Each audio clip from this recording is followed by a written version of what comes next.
Good morning children, welcome to Praveen tutorial. आज maths NCERT class 10 का लेके आया हूँ। हाइट्स एंड डिस्टेंस जो चल रहा था उसी का क्वेश्चन नंबर 14 है। बहुत ही इंपॉर्टेंट क्वेश्चन है, थोड़ा ध्यान से देखिए। देखने में कॉम्प्लिकेटेड लगता है लेकिन थोड़ा सा ब्रेन कंसंट्रेट कीजिएगा, समझ में आ जाएगा। क्वेश्चन है जो 1.2 मीटर टॉल गर्ल, यह जो है सो गर्ल है, ए बी जो है गर्ल है, ठीक है। Girl spots a balloon moving with a wind in a horizontal line at a height of 88.2 metre. Total height दिया हुआ 88.2, मानिए यहाँ से ग्राउंड से, है ना। अब इसके बाद कह रहा है the angle of elevation of the balloon from arise at an instant is 60 degree. मतलब इस जगह 60 डिग्री इसका है बैलून का। The angle of elevation after some time, कुछ देर के बाद हवा के झोंका से जब बैलून आगे बढ़ जा रहा है तो उस समय इसी के आंख से इसका एंगल ऑफ एलिवेशन दिखाई देता है 30 डिग्री। तो कह रहा है क्या, जो कितना दूर ये बैलून चल के आया है, यानी यहाँ find the distance travel by the balloon during the time interval. अब देखिए सबसे पहले क्या करना होगा सॉल्यूशन में, जो इन ट्रायंगल CDA या इन ट्रायंगल ADC भी आप लिख सकते हैं, ADC यानी क्या होगा tan 60 degree is equal to कितना, tan 60 is equal to CD by AD, क्योंकि P बाई B होता है। अब गौर कीजिए तो tan 60 का वैल्यू कितना होता है √3 और CD कितना है 87 मीटर, क्योंकि 88.2 मीटर पूरा है, उसमें 1.2 मीटर माइनस कर देंगे तो कितना आ जाएगा 87 मीटर। यह EG 87 है तो CD भी 87 हो जाएगा।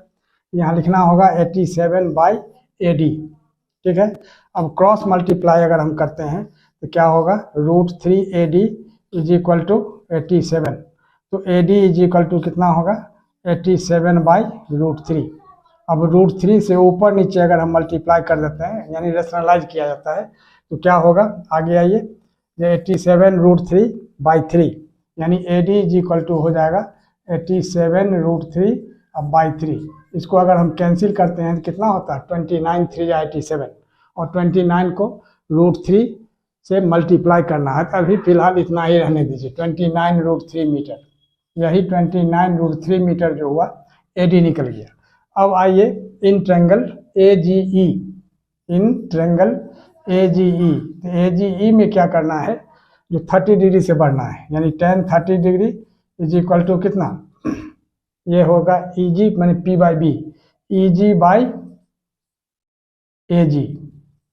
तब tan 30 कितना होता है 1 बाई √3 EG कितना है 87 मीटर और AG कितना है पूरा। आप गौर कीजिए, अब AG को लिखने के लिए क्या करना होगा AD प्लस DG लिखना होगा, यानी AD प्लस DG। अब क्या होगा AD plus DG is equal to कितना हो गया,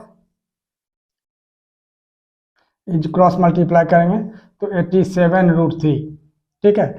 और AD का वैल्यू कितना निकला था यहाँ 29 √3। थोड़ा ध्यान दीजिए, AD का वैल्यू कितना था 29 √3, यही AD के जगह 29 √3 लिख देना है।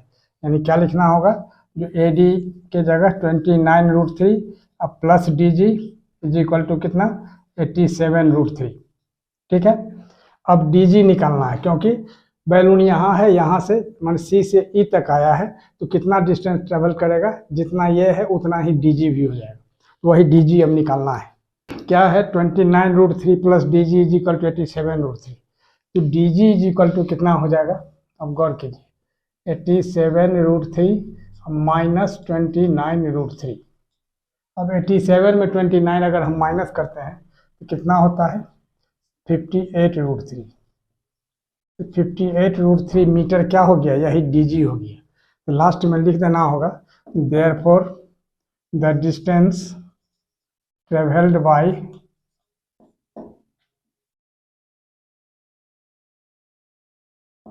Bye the balloon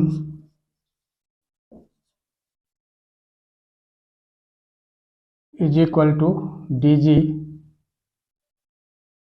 is equal to कितना 58 √3 मीटर, और यही इसका आंसर हो जाएगा।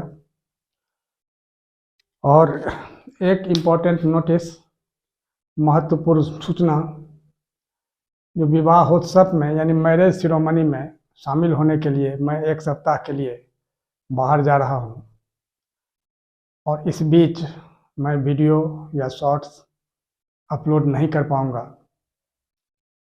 और 1 सप्ताह के बाद फिर ट्यूसडे और वेडनेसडे से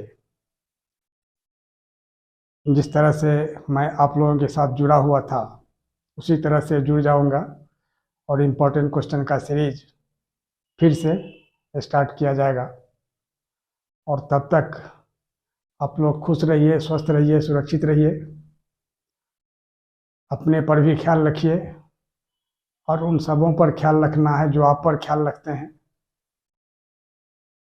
और यदि आप पहले से जुड़े हुए हैं तो बहुत खुशी की बात है। अगर नया से जुड़ने की कोशिश करेंगे, इसके लिए आप लोग लाइक, शेयर और सब्सक्राइब अवश्य करना होगा। और फिर 1 सप्ताह के बाद मैं मिलता हूँ आप लोगों से। धन्यवाद।